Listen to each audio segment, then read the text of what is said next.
It was the last day of school, a day that should have been filled with laughter, the rustling of papers being tossed into trash bins, and the excited chatter of kids ready for summer. But for me, it's a day that's etched into my memory in a way that's both vivid and fragmented, like a dream you can't quite shake.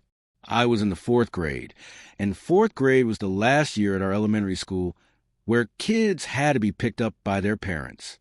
5th graders were allowed to walk home on their own, a privilege I had been looking forward to for years. But that day, I was still a 4th grader, and my mom was supposed to pick me up. My best friend, Dennis, and I had made plans for a playdate to celebrate the end of the school year. Dennis wasn't in my class that year, but we had been friends since kindergarten. He was in a different dismissal hallway. So after the final bell rang, we lined up single file and walked to our respective exits. My teacher, Miss Blue, stood by the door, her usual cheerful self, as we waited for our parents to arrive. I remember scanning the crowd of parents shuffling in and out of the parking lot, looking for Dennis's dad. He was usually the one to pick Dennis up, and since we had plans, I expected to see him any minute. But then I heard my name, Tommy, Tommy. I turned and saw a man waving at me as he approached. He was tall, with a scruffy beard and a baseball cap pulled low over his eyes. He introduced himself as Dennis's uncle and said he was there to pick me up. I hesitated for a moment, but then I remembered Dennis mentioning his uncle a few times. Still, something felt off. I couldn't quite put my finger on it, but I was a shy kid, and I didn't want to be rude. I went over to Miss Blue and told her I was being picked up. She asked, "Where is he, sweetie?" And I pointed to the man who waved at her. Miss Blue smiled and dismissed me, and I followed him through the crowd.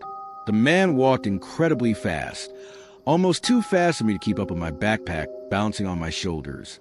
He was a jittery talker, his words tumbling out in a rapid, stuttering stream.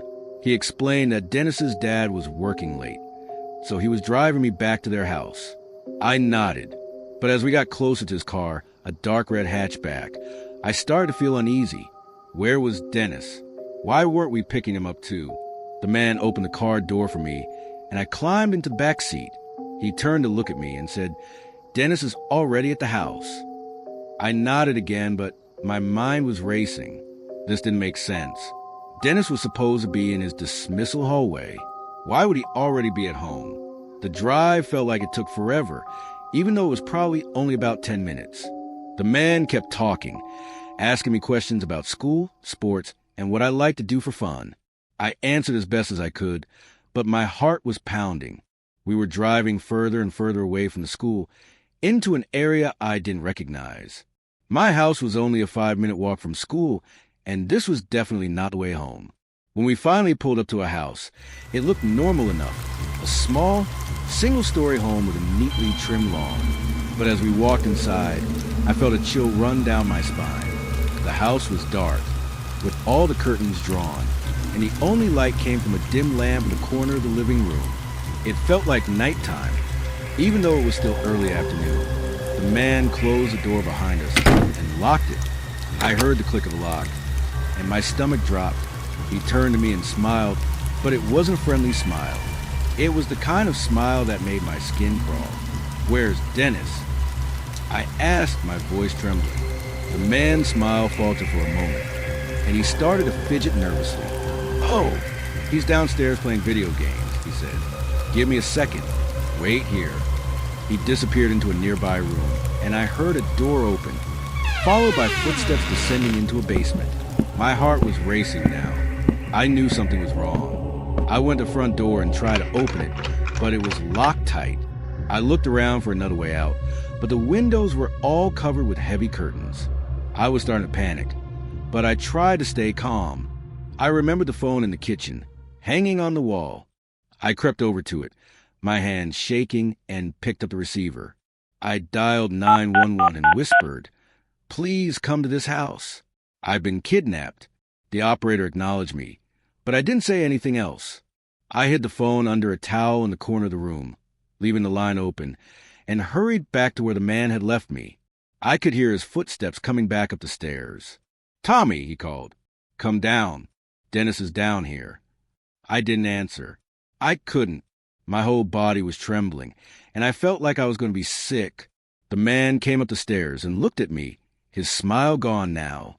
He asked if I was okay, but I could see the anger in his eyes. "Can I leave?" I asked in a small, scared voice. His face changed then, the fake friendliness disappearing completely. He walked closer to me, his movements slow and deliberate, until he was close enough to grab my wrist. His grip was tight, almost painful, and he started pulling me toward the basement. I screamed and cried, but he just yelled at me to stop. "I'll let you go if you behave," he shouted. But I knew he was lying. I stopped struggling, and he dragged me down the stairs. The door slammed shut behind us, and I heard the lock click into place. The basement was cold and damp, with a concrete floor and one exposed light bulb hanging from the ceiling. The walls were bare, and the only thing in the room was a single support beam in the middle. The man pushed me toward the beam and told me to sit down.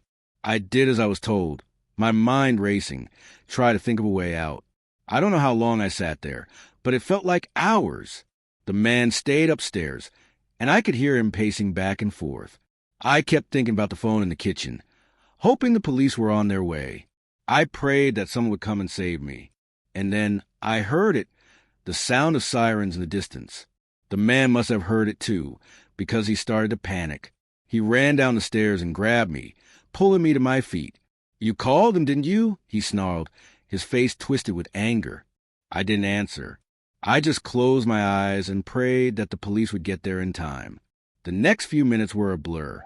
I heard the sound of the front door being kicked in, and then there were voices shouting, "Police! Put your hands up." The man let go of me and ran, but he didn't get far. The police were already inside the house, and they caught him before he could escape. I was pulled out of the basement and into the arms of a police officer who wrapped a blanket around me and told me I was safe. I don't remember much after that. I know my parents were called, and they came to get me. I know the man was arrested, and I never saw him again. But the memory of that day has stayed with me, a reminder of how quickly things can go wrong. The days that followed were a whirlwind of emotions. My parents were understandably shaken, and they kept me close, almost as if they were afraid I might disappear again. The police came to our house to ask me questions, and I did my best to answer them, though my memories were still jumbled and unclear. Dennis's family was contacted, and it turned out that the man who had taken me wasn't his uncle at all.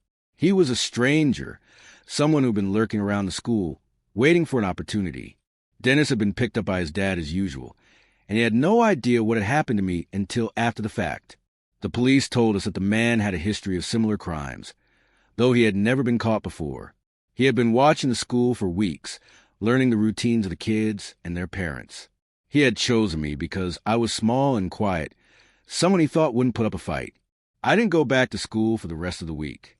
My parents thought it would be best for me to stay home, to recover from the trauma. But even at home, I couldn't escape the fear. Every creak of the floorboards, every knock at the door made my heart race.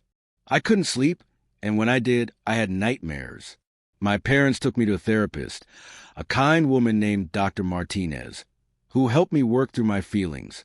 She taught me techniques to calm myself when I felt anxious, and she encouraged me to talk about what had happened, even when it was hard. It took time, but slowly, I started to feel like myself again.